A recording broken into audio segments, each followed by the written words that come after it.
ஏன் சித்தி உங்க ட்ரெஸ் எல்லாம் எடுத்து சித்தப்பா பீரோல வைக்கிறீங்க? ஏன்னா சித்தப்பா நானும் இனிமே ஒன்னா தானே இருக்க போறோம், அதனால தான் என் ட்ரெஸ்லாம் எடுத்து ஒன்னா வைக்கிறேன். இது என்ன சித்தி? இதுவா? இது சாமி உண்டியல். நம்ம கஷ்டம் வரும்போது மட்டும் சாமி கும்பிடக்கூடாது, நமக்கு சாமி நல்லது பண்ணும்போது கூட தேங்க்ஸ்ன்னு சொல்லி உண்டியல்ல காசு போடணும். இப்போ எதுக்கு காசு போட்டீங்க? ஏன்னா எனக்கு கார்த்திகா கீதான்னு புதுசா 2 ஃப்ரெண்ட்ஸ் கொடுத்துருக்காருல, அதுக்காக தேங்க்ஸ் சொன்னேன். நீ என்ன ஸ்கூல்ல படிக்கிற? அழகப்பா மெட்ரிகுலேஷன்ல. நீ?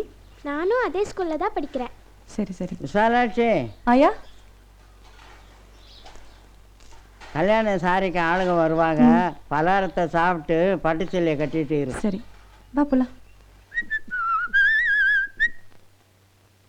உனக்கு என்ன சப்ஜெக்ட் பிடிக்கும்? எனக்கு சயின்ஸ் பிடிக்கும். சயின்ஸ் பிடிக்குமா? சித்தப்பா சொல்றேன் நீ எத்தனையோ சாமி பார்த்திருப்ப. இந்த உலகத்திலே எங்க வீட்டு சாமி தான் அழகான சாமி. அதை நீ பார்க்க வேணாமா? கமலா, அந்த சாமி விட்டு தரேன். வந்துட்டேனே. இங்க பாரு. ஏய் இங்க பாருடி. தள்ளு தள்ளு மெதுவா. ஏய் இருங்க, பின்னாடியே போகாம.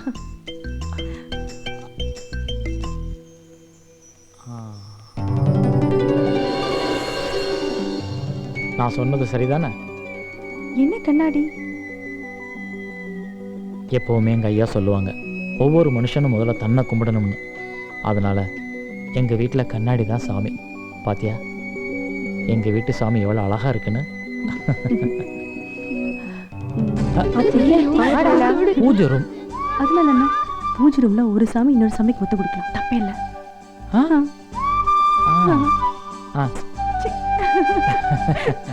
என் நாத்தனா மகனுக்கு பள்ளத்தூரில் கல்யாணம். அதை முடிச்சு வருவோம்னு பார்த்தேன், வர முடியாமல் போச்சு. அதே எனக்கு தெரியுமே, நேற்று மத்தியானமே நீ வருவேன்னு நினச்சேன். அங்கே பொண்ணு மாப்பிள்ளையும் காட்சியத்துக்கு வந்துட்டாங்க. அப்படியா? ஆமாம். அடடே, வாத்தா வா உட்கார். என் பேர முண்டுங்கள்லையே ரொம்ப பிடிச்சவ இவதேன். என்ன படிச்சிருக்க சொல்லு அவகிட்ட. எம்ஏ. எங்கே? சீதாலட்சுமி காலேஜா? இல்லை அழகப்பா காலேஜ். படிப்பில் மட்டும் இல்லை, சமையல்லையும் சமத்தி. நேற்று மத்தியானம் கத்திரிக்காயில் ஒரு கெட்டி குழம்பு வச்சுருந்தா பாரு. அடாடா அடாடா, என்ன ருசி என்ன ருசி. ஐயாண்ணா நீ சும்மா இரு, சொன்னா தானே 4 பேருக்கு தெரியும். அதுக்கு இல்லை ஆயா, நீ சும்மா இரு. எப்பவும் ஒரு கிண்ணம் குழம்பாவது மிஞ்சி போய் குளிதாடியில் ஊற்றுவோம். நேற்று நீ இந்த குழம்புக்கு சண்டை. நீ சும்மா இரு. அந்த கெட்டி குழம்பு உரப்புக்கு தோதா பாசிப்பருப்பு போட்டு புடலங்காய் கூட்டுக்கறி வச்சுருந்தா பாரு. பிரமாதம் பிரமாதம். இந்த காலத்தில் படித்த பொண்ணுங்க எங்கே பக்குவமாக சமைக்குதுங்க? கை பக்குவம் தானே வீட்டில் கடைசி வரைக்கும் ஆம்பளைங்களை கட்டி போடுறது. நல்லா சொன்னீங்க. சரி அண்ணம்டி, நாங்கள் போயிட்டு வரோம். போயிட்டு வாங்க. போயிட்டு வாங்க. ஐயா எனக்கு கெட்டி குழம்பு கூட்டுக்கறியெல்லாம் வைக்கவே தெரியாது. தெரியாட்டி என்ன, கற்றுக்கிட்டா போச்சு. கம்ப சுத்தரமா அது. நீ ஏன் பதற? இல்ல ஆயா, வரவங்க கிட்ட எல்லாம் எனக்கு எல்லாம் தெரியும்னு சொல்றீங்களே. ஆமா, அப்படி சொன்னாத்தேன் அவங்க 4 பேர்கிட்ட போய் சொல்லுவாங்க. நம்ம வீட்டுக்கு வந்த மகமுடியை பற்றியும் பேரமுடியை பற்றியும் நாம் ஓவியமாக சொன்னாத்தேன் மற்றவங்களும் நல்லா சொல்லுவாங்க.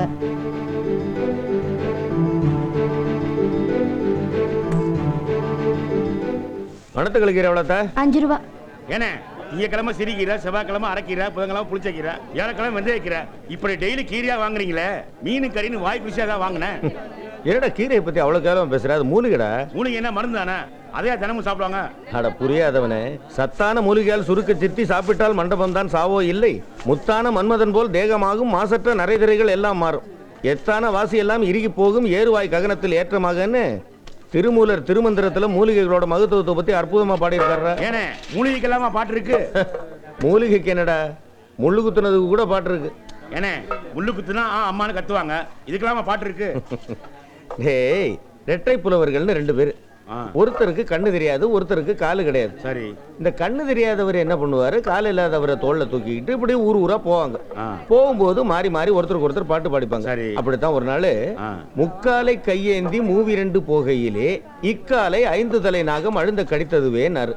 அதாவது முக்கால்னு சொல்லக்கூடிய ஒரு கம்பை ஊனிக்கிட்டு மூவிரண்டுன்னா 6 ஆத்துக்கு போகும்போது இக்காலை 5 தலை நாகம் அழுந்த கடித்தது. 5 தலை நாகம்னா நெறிஞ்சு முள்ள, அது காலில் குத்திருச்சு, என்ன பண்றதுன்னு இவர் கேட்க, அவர் என்ன சொன்னாரு, பத்திரதன் புத்திரனின் மித்திரனின் சத்துருவின் பத்தினியின் கால் வாங்கி தேயினார். எவ்வளவு பை? 10 ரூபா.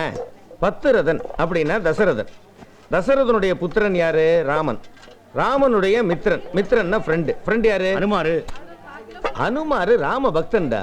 மித்ரன்னா ஃப்ரெண்டு. ஃப்ரெண்டுனாக்க சுக்ரீவன். சுக்ரீவனுடைய விரோதி வாலி. வாலியினுடைய பத்தினி தாரை. தாரையில காலை எடுத்து விட்டா தரை. முள்ளு குத்துனா தரையில தேய்ங்கிறதுக்கு எவ்வளவு அற்புதமா பாட்டு சொல்லியிருக்காங்க பாத்தியா? ஏனே முள்ளு குத்துனா தரையில தேய்னு ஒரு வரையில சொல்ல வேண்டியதானே? அதுக்கே புரியாத பாட்டுலாம் பாடிக்கிட்டு இருக்கீங்க. நான் புரியுற மாதிரி ஒரு பாட்டு பாடட்டா? பாடு பாடு பாடு. தொட்டப்பட்டா ரோட்டு மேல முட்டை போறட்டா, தொட்டுக்கொள்ள சிக்கன் தாரட்டா, டா டா. பாத்தீங்களா? புரிஞ்சதுனால சிரிக்கிறீங்க. தொட்டப்பட்டானா புரியுது, ரோட்டு மேலனா புரியுது, முட்டை புரோட்டானா புரியுது, தொட்டுக்கொள்ள புரியுது, சிக்கன் தரட்டானா புரியுது. இப்படி புரியுற மாதிரி பாட்டு பாடிங்கண்ணே. உணா விளக்கம் வேற. பரோட்டா வேலை வாய எடுத்துட்டான பரதேசி. டம்ளர் 108 சரியா இருக்கு. லட்சுமணா தாம்பாளம் 10 சரியா இருக்கு. வாளி 25. வாளி இதோட 25 ஆச்சு. அப்ப சில்வர் சாமான்லாம் சரியா இருக்கு. பித்தளை சாமான் தான் சரி பார்க்கணும். அண்ணே பெரியண்டா 2 ஈயம்பூசி கொடுத்து அனுப்புறேன்னு சமையல் மேஸ்திரி எடுத்துட்டு போயிருக்காங்க. ஓஹோ. ஏங்க கந்தசாமி வந்திருக்கான் பாருங்க. என்ன கந்தசாமி? மேனேஜர் சாவி வாங்கிட்டு வர சொன்னார் சார். ஓ மா சாலா, மாமா.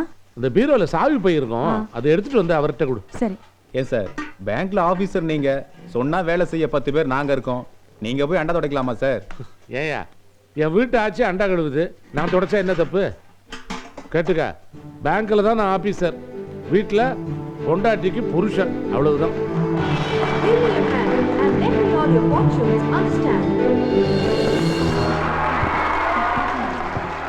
ஏய் உஷாவை கூப்பிடு, அடுத்த சீன் அவளுக்கு தான். அந்த ஸ்டூல் எடுத்துட்டு போங்களேன். ஏய் மகாராணி வேஷம் போட்டுக்கிட்டு நீ பெருக்கிட்டு இருக்க, என்கிட்ட கொடு, நான் பெருக்கிறேன். ஸ்கிரீன் வளர்னதுக்கு அப்புறம் தான் நான் மகாராணி. இப்போ நான் உங்கள ஒருத்தி. நான் பெருக்கிறேன், நீ போய் ப்ராப்பர்ட்டிஸை பாரு. ஓ சாலா மாமா சாவியை கொடுத்துட்டியாமா?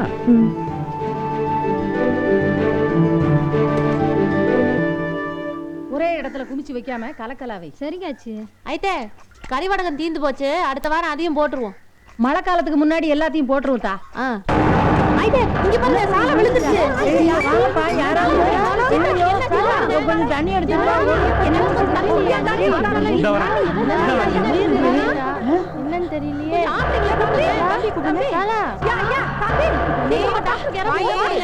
என்ன என்னாச்சு அடமண்டி? என்னாச்சு? என்ன என்னமா? வண்டி எடுச்சுல பாரு சுத்தப்பா. 2 நாளா கடுமையான வயிற்று வலியில இருந்திருக்கிறாங்க. யூசுவலா பெண்களுக்கு ஏற்படுறது தான். வீட்டில் இத்தனை பேர் இருந்திருக்கீங்க, யாருமே கவனிக்கலையா? But nothing to worry. Drips ஏறிட்டு இருக்கு, முடிஞ்சோன்னா நீங்க வீட்டுக்கு கூட்டு போயிடலாம். ஏத்தா வகுத்த வலினா யார்கிட்டயா சொல்ல வேண்டாமா? சின்ன பிள்ளையா நீ? எல்லாரும் என்னமோ ஏதோன்னு பதறி போயிட்டோம். நல்லா சொல்லுங்க. அவ சந்தோஷத்தையே வெளியே சொல்ல மாட்டா, சங்கடத்தை எங்க சொல்ல போறா? நாமளா வாயை தோண்டி தெரிஞ்சுக்கிட்டாதான் உண்டு. ஏமா நீ எங்ககிட்ட சொல்லலைனாலும் தம்பிக்கிட்டையாவது சொல்லிருக்கலாம்ல. உனக்கு என்ன வேணும் என்ன வேணாம், எது பிடிக்கும் எது பிடிக்காதுன்னு நீ சொன்னாதானமா எங்க எல்லாருக்கும் தெரியும். இதைத்தான் நான் இத்தனை வருஷமா சொல்லிக்கிட்டு இருக்கேன். அது ஒன்றும் இல்லாத்தா, ஒத்த பிள்ளைய வளர்ந்துருக்குல்ல, எல்லாத்தையும் மனசில் வச்சுக்கிட்டு மருகுது. இப்படி ஆளும் பேருமா சேர்ந்து இருந்தா போக போக சரியா போயிடும். கார்த்திக் எங்கக்கா? வந்துட்டான். போலாமா? போலாம். போயிட்டு வரேன். நல்லா.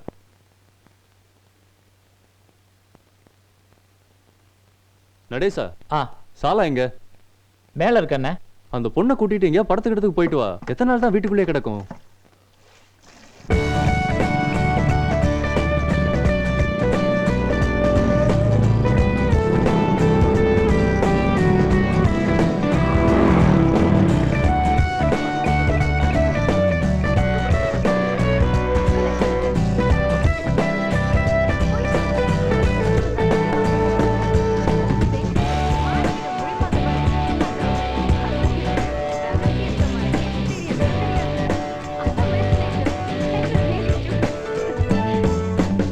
சித்தப்பா சித்தப்பா என்னடா எனக்கு இன்னொரு பாப்கார்ன் வேணும். இந்த உள்ள வெளில அதுக்குள்ளே 3 பாப்கார்னா?